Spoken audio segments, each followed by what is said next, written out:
Selamat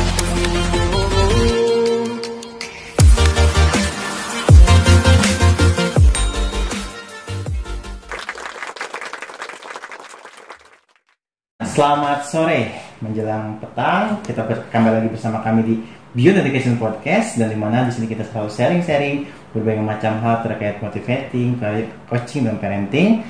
Dan di sini kita memang selalu membahas beberapa hal-hal yang sedang terjadi. Tapi nggak semuanya kita bahas juga sih, ada beberapa hal yang sedang hype yang kita selalu sampaikan, dan mudah-mudahan ini semuanya bisa bermanfaat bagi viewer semua Beyond Education. Dan jangan lupa tonton sampai selesai. Karena kalau setengah-setengah nanti jadi setengah, jadi kan kalau setengah-setengah itu biasanya agak kurang dikit gitu kan. Mending tonton sampai akhir, dan silakan like, subscribe, komen, dan sharing kepada teman-temannya semuanya atau rekan atau keluarga. Silakan kalau jika bermanfaat silakan di sharing. Oke? Baik, sore ini bersama Pak Doni. Halo teman-teman semuanya. Ya, Pak Doni nih, sore ini kan? Iya, sore. Bulan pagi ya. Jadi kalau sore ini biasanya mendekati maghrib, Pak, mendekati sore menjelang malam ya. Biasanya kita merasakan diri kita itu ada sesuatu yang kita harus berbanyak lah gitu di sore-sore. Apa tuh yang berbanyak? Seperti misalnya kita kalau di dalam buku sih di Jepang itu kan, kalau sore-sore itu anak-anak itu mengasah bakatnya, gitu. mengasah potensinya katanya. Dengan di sore hari itu kita bisa memaksimalkan waktu itu untuk mengasah potensi kita. Kali ini seperti itu. Tapi sebenarnya kenapa sih kita tuh harus diasah potensi itu, harus ibarat kata harus full lah di situ, harus banget fokus atau expert lah di bidang itu. Karena yang saya baca di buku yang mengenai pembelajaran di Jepang itu, sore itu memang kita fokus pada sesuatu hal yang kita harus kuasai benar-benar gitu. Tapi sebenarnya fungsinya itu apa sih? Kita terus menguasai sesuatu hal. Tapi kan biasanya kalau kita menguasai sesuatu hal yang fokus banget, kita expert banget, biasanya yang lain kita nggak bisa gitu. Atau seperti apa, Pak, yang bagusnya gitu terkait itu? Oke. Ini menarik ya, karena di agama saya sudah dibocorkan bahwa Nabi Muhammad mengatakan bahwa jika suatu amanah diserahkan kepada orang yang bukan ahlinya, tunggulah kehancurannya. Ya. Jadi di sini sudah sangat terang benderang bahwa seseorang itu harus menjadi ahli di dalam bidang mereka masing-masing. Karena ketika kita diberikan amanah oleh seseorang dan kita tidak dapat mempertanggungjawabkannya, pasti hasilnya juga akan kurang memuaskan. Dan sudah pasti kita akan mengecewakan banyak orang. Nah, di sini agama sangat concern di dalam hal tersebut. Nah, jadi di sini yang saya melihat bahwa mengapa penting bagi kita menjadi seorang expert, seorang ahli. Karena manusia ini dituntut kontribusinya, karyanya.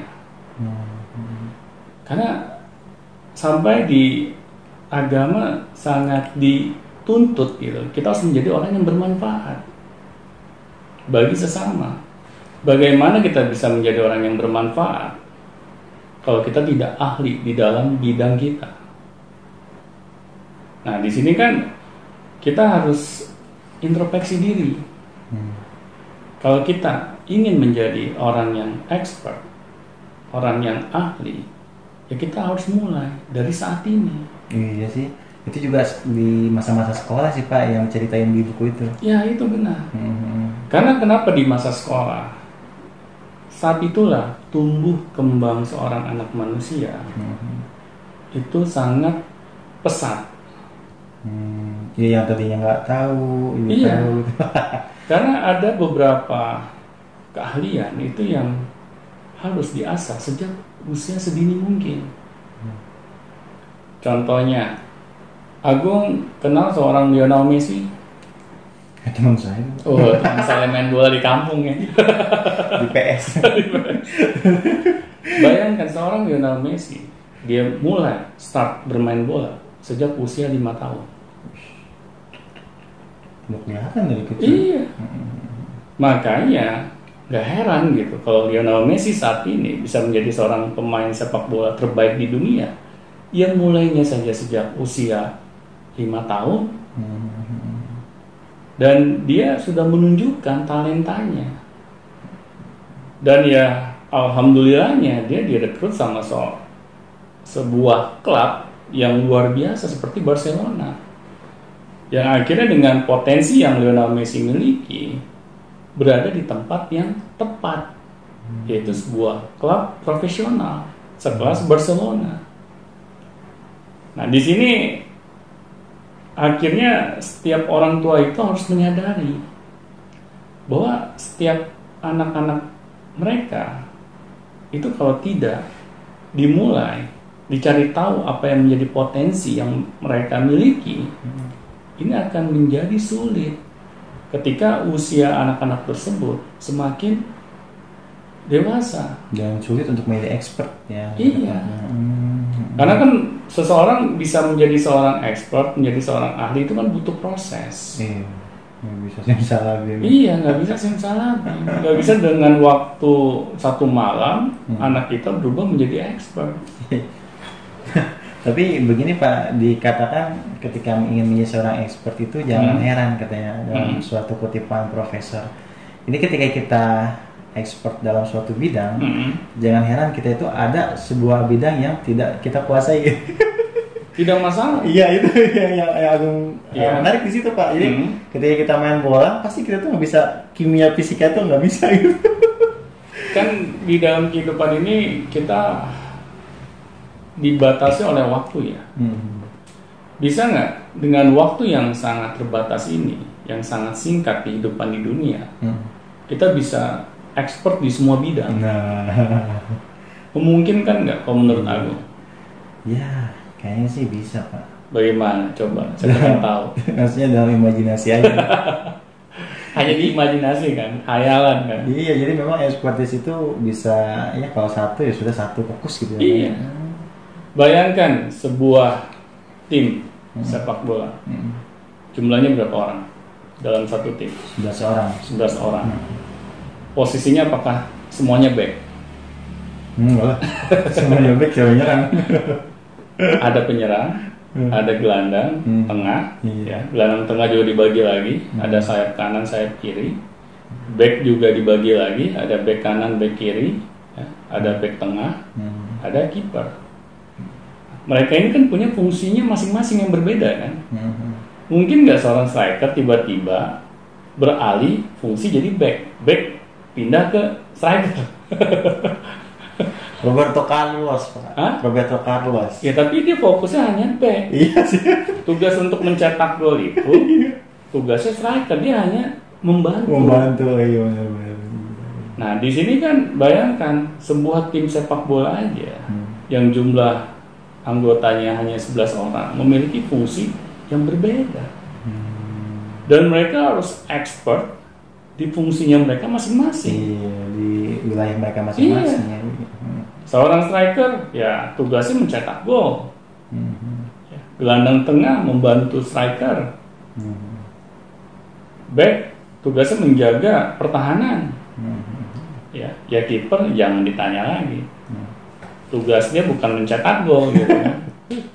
Nah di sini kan sudah jelas gitu bahwa sebuah komunitas yang kecil saja seperti tim sepak bola itu memiliki fungsi yang berbeda-beda, Expertise masing-masing. Iya.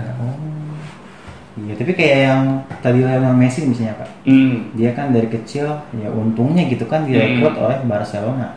Iya, benar itu. Jadi apakah expertise itu dipengaruhi juga oleh lingkungan, atau misalnya expertise itu memang harus di tempat yang tepat, atau bisa di mana aja, atau kita yang membuat diri kita itu expert bisa di mana aja gitu. Ya, ini pertanyaan yang bagus ya. Kalau menurut saya, kalau kita sudah mengetahui potensi kita apa, kita juga harus berada di tempat yang tepat agar potensi yang kita miliki ini dapat terasa dengan optimal. Nah, iya gitu ya. Karena tidak mungkin potensi kita bisa terasa dengan optimal kalau kita dikelilingi oleh orang-orang yang tidak memiliki expertise, tidak memiliki kepakaran. Bagaimana kita dapat meningkat keahlian kita kalau kita dilatih oleh orang-orang yang hanya mediocre. Jadi lingkungan itu juga turut serta membentuk ya expertise kita itu. Benar. Nah di sini saya menyarankan ketika kita sebagai orang tua sudah mengetahui anak kita memiliki potensi, seharusnya para orang tua bijak menempatkan anaknya di dalam sebuah komunitas yang dapat mengasah potensi anak-anaknya secara maksimal. Jangan sampai kita sudah mengetahui nih anak kita talentanya di mana. Atau diri kita sendiri udah tahu lah. Iya, tetapi kita masa bodoh. Pokoknya tugas kamu, yang penting rapot kamu jangan sampai ada angka yang merah. Ya bagaimana anak-anak kita ini bisa fokus terhadap potensinya, tetapi arahan yang diberikan oleh orang tua itu berbeda gitu. Rapotnya yang disuruh. Iya. Sedangkan rapot ini kan, apalagi rapot sekolah ya, kan hanya berkutat di dalam bidang akademi semata. Iya, soal yang benar sama soal yang salah. Iya. Itu aja sih nilai-nilai gitu kan Pak. Kalau anak kita memiliki potensi, ya contohnya di bidang sepak bola, tetapi potensi yang dimiliki oleh anak kita itu tidak kita utamakan, malah kita lebih mengutamakan hal yang lain. Ya bagaimana potensi sepak bolanya anak kita tersebut dapat terasah? Kan itu pertanyaannya. Iya betul. Secara logika masuk ya. Kalau kita sudah mengetahui nih, kita suka bola, suka sepak bola, tiba-tiba disuruh matematika, tetapi kita disuruh menguatkan bidang yang lain. Akhirnya kan bidang ini kita tidak akan indahkan. Betul. Karena fokus kita sudah berubah. Nah, apakah potensi yang anak kita miliki ini dapat bermanfaat nanti di masa depan? Itu pertanyaannya. Besar itu pertanyaannya apa ya? Jadi apakah setiap potensi itu bisa terkubur di masa kanak-kanak? Iya, sangat disayangkan. Banyak ya, maksudnya kondisi anak-anak tuh ya, misalnya mereka ditanya cita-citanya mau jadi apa? Iya. Dia masih bingung gitu kan, dokter, guru, gitu aja gitu kan. Benar. Berarti potensi mereka tuh ketika sama-sama di sekolah itu ya begitu terkubur gitu aja gitu. Iya. Dengan tuntutan gitu, jadi mereka nggak sempat apa yang mereka hobikan, apa yang mereka potensinya nggak sempat diasah. Iya, gitu. padahal usia anak-anak ini adalah usia yang paling tepat untuk kita mentelusuri apa yang menjadi potensi anak kita. Bukan dikubur. Ya malah ada seorang pengusaha nasional yang bernama Tantri Abeng ya. Dia bilang, mengapa penting menjadi seorang yang expert? Jangan jadi orang yang biasa-biasa saja. Karena jumlah penduduk bumi ini sudah sangat banyak. Dan dunia hanya memperhatikan orang-orang yang terbaik saja. Dan dunia tidak memiliki waktu untuk memperhatikan orang-orang yang biasa-biasa saja. Itu udah warning banget ya. Iya. Bayangin seorang yang pengusaha nasional yang sudah memiliki jam terbang yang tinggi, dia menyarankan seperti itu karena dia sudah mengetahui di dunia kerja itu yang dicari orang-orang yang expert, bukan orang-orang yang bisa segalanya tapi hanya sekedarnya aja. Iya. Hanya sekedar saja. Dan itu tidak memberikan dampak yang besar gitu. Ya bagaimana sebuah perusahaan ingin membayar seseorang itu dengan jumlah nominal yang besar ya, kalau dia tidak dapat memberikan kontribusi terhadap perusahaan. Ya jadi jangan aneh gitu. Kalau kita melihat kasta di dalam suatu perusahaan ya, coba Agung lihat, yang paling rendah di suatu perusahaan itu biasanya di posisi apa? Posisi yang baru melamar. Iya, posisi baru melamar itu bukan posisi namanya. Jadi calon pekerja. Bukan. Apa nama posisinya? Posisinya itu bersih-bersih kali ya, Pak? Tukang bersih-bersih gitu ya. Ya bisa. OB gitu. OB. Kenapa dia digaji murah? Kalau menurut Agung? Ya mungkin karena dia belum expert di bidang yang lain. Karena dia tidak dapat memberikan kontribusi yang berdampak besar pada perusahaan. Cuma bersihin doang. Iya, karena pekerjaan dia bisa dilakukan oleh siapa saja. Jadi tidak ada nilai tambah gitu. Nah, perusahaan akan berani bayar mahal kalau calon pekerjanya bisa memberikan dampak yang besar bagi perusahaan. Akan misalnya membuat perusahaan semakin besar lagi omsetnya, semakin bagus lagi kualitas produknya, pasti akan dibayar mahal. Dan orang-orang yang bisa melakukan hal itu sudah dipastikan orang-orang yang expert, orang-orang yang ahli. Dia mengerti apa yang dia kerjakan. Makanya wajar dibayar mahal. Jadi mempengaruhi sangat ya pada masa depan juga seperti itu.